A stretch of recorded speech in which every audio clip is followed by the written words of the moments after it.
The moment Fallout Season 2, Episode 4, The Demon in Snow, opens on a frozen Alaskan battlefield, it immediately signals that something important is about to be revealed. This isn't just another flashback meant to flesh out Cooper Howard's past, it's a lore bomb. A quiet but massive confirmation that reshapes how we understand one of the most terrifying creatures in the entire Fallout universe, the Deathclaw. By placing this scene firmly in the pre-war era, long before the Great War reduced the world to ash, the series does something bold. It confirms that Deathclaws were never accidents of radiation. They were weapons, deliberate, engineered, and unleashed by the same system that would later doom humanity. Cooper Howard, played by Walton Goggins, is shown in active combat during the Sino-American War, fighting on the Alaskan front. His power armor is clunky, unreliable, and far from the unstoppable tank fans might associate with later Brotherhood technology. This detail matters. The scene quietly highlights how experimental and rushed pre-war military tech really was. America was desperate, cutting corners and throwing unfinished tools and people into hellish conditions. The dialogue between Howard and his fellow soldier, Charlie Whiteknife, underscores this perfectly, as they struggle with armor flaws while being overwhelmed by Chinese forces. It paints a picture of a war that was already spiraling out of control before the bombs ever fell. Then, the battlefield changes, not because of reinforcements, not because of air support, but because something ancient-looking, massive, and horrifying erupts from the snow. The Deathclaw's appearance is sudden and devastating. It tears through Chinese soldiers with terrifying efficiency, confirming in seconds what players have known for decades. This thing is an apex predator. But the most chilling moment isn't the slaughter, it's what happens next. The Deathclaw locks eyes with Cooper Howard. It has every opportunity to kill him, and it doesn't. That pause is everything. It transforms the Deathclaw from a mindless monster into something far more unsettling. This creature isn't just attacking randomly, it's making decisions. The implication is clear. This Deathclaw was deployed intentionally, possibly programmed, trained, or conditioned to recognize friend from foe. Fallout Season 2 uses this single moment to confirm a long-standing piece of lore that many casual viewers may have missed, but longtime fans instantly recognized. Deathclaws existed before the Great War, and they were engineered by the United States government as biological weapons. Fallout Season 2 finally brings Deathclaws into the spotlight. Before this episode, the Fallout TV series had already introduced several iconic wasteland creatures. Season 1 gave us the Yao Guai, an irradiated bear that brutally demonstrates how radiation twisted familiar wildlife into nightmares. We've seen rad scorpions bursting from the sand and rad roaches skittering through ruined interiors. Each creature reinforces the idea that nuclear fallout reshaped the natural world into something hostile and unforgiving. But Deathclaws are different. They've always stood apart. In the games, Deathclaws are the enemy player's fear, even at high levels. They're fast, intelligent, brutally strong, and nearly impossible to fight head-on without preparation. Their absence in the show until now felt intentional, like the creators were saving something special. Episode 4 proves that instinct was right. When Deathclaws finally arrive, they don't just show up for shock value. They arrive with purpose, context, and meaning. The episode's final act mirrors the opening flashback in a haunting way. Lucy and the ghoul finally reach New Vegas, a place that once symbolized excess, survival, and twisted hope. Instead, they find decay, radiation, and silence. When a Deathclaw steps out from the ruins of the Gomorrah Casino, the reaction isn't awe, it's fear. Pure, immediate fear. The ghoul, a hardened survivor who has seen the worst the wasteland has to offer, freezes. That reaction alone tells the audience everything they need to know. This is not just another monster. This is something that even legends fear.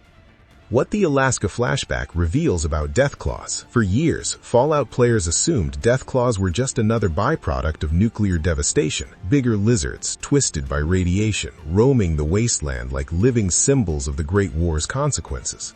That assumption made sense. After all, nearly every creature in Fallout is tied to radiation in some way. But the Demon in Snow shatters that belief. By placing a fully formed, fully lethal Deathclaw in a pre-war battlefield, the show confirms that their existence predates the bombs entirely. Radiation didn't create them, war did. The Deathclaw in Alaska doesn't stumble around confused or feral. It operates like a deployed asset. It targets enemy forces, eliminates them efficiently, and spares an allied soldier. This isn't mutation, this is design. The implication is chilling. If Deathclaws were already active during the Sino-American War, then the US government wasn't just experimenting in labs, they were field testing living weapons. They were willing to unleash genetically engineered apex predators on human battlefields, accepting whatever consequences followed. And when the bombs finally fell, those consequences multiplied beyond control.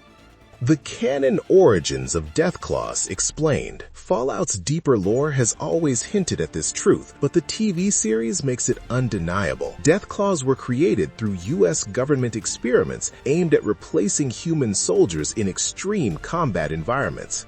The idea was simple and horrifying. Create something cheap, durable, self-sustaining, and unstoppable. Something that wouldn't question orders, demand pay, or break under psychological stress. The base genetic template for Deathclaws came from Jackson's chameleons, chosen for their adaptability and resilience. From there, scientists layered on DNA from multiple animal species, enhancing size, strength, aggression, and intelligence. The result was a bipedal reptilian predator capable of surviving in nearly any environment, from frozen tundras to radioactive deserts. The military saw success, at least initially. Deathclaws could operate independently, required minimal support, and dominated enemy forces with ease. At least one Deathclaw was officially deployed in Alaska before 2077, assisting U.S. Marines wearing T-45 power armor against Chinese PLA forces. That detail lines up perfectly with what Fallout Season 2 shows on screen. The series isn't rewriting lore, it's confirming it visually, grounding it in character-driven storytelling rather than exposition dumps. Post-war escape and the birth of a wasteland legend. When the bombs fell, containment failed, facilities were destroyed, command structures collapsed, and the creatures humanity created slipped their chains. Deathclaws escaped into the wild, where they did what they were designed to do: survive, adapt, and dominate. The post-war wasteland became the perfect breeding ground. No oversight, no limits, just endless prey and ruined ecosystems. Over time, Deathclaw populations spread across the former United States. Early sightings were rare and isolated, giving rise to rumors and legends. Wastelanders whispered about massive demons that could tear through entire settlements. By the late 22nd century, these stories were proven horrifyingly true. Deathclaws established nests, defended territory aggressively, and became the undisputed apex predators of the wasteland. In places like post-war California, Deathclaws terrorized communities near the boneyard, keeping even organized groups like the Gunrunners in check. Their presence reshaped trade routes, settlement planning, and survival strategies. You didn't fight a Deathclaw unless you had no choice. You avoided them, respected their territory, or died. The Master, the Enclave, and further evolution. Deathclaws didn't stop evolving after the war. The Master, obsessed with creating a new, perfected species, experimented on Deathclaws using the forced evolutionary virus. These experiments refined their physiology even further, enhancing strength and intelligence. Some Deathclaws became capable of complex communication, pack tactics, and even mimicking human speech under specific conditions. The Enclave, seeing Deathclaws as lost property rather than living beings, attempted to reclaim them and improve them as weapons of war. On the West Coast, Enclave scientists successfully bred a population of highly intelligent Deathclaws, proving that the original design had always included the potential for advanced cognition.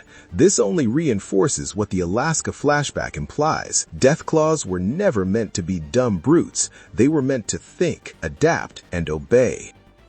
Biology built for killing. Everything about a Deathclaw's anatomy screams intentional design.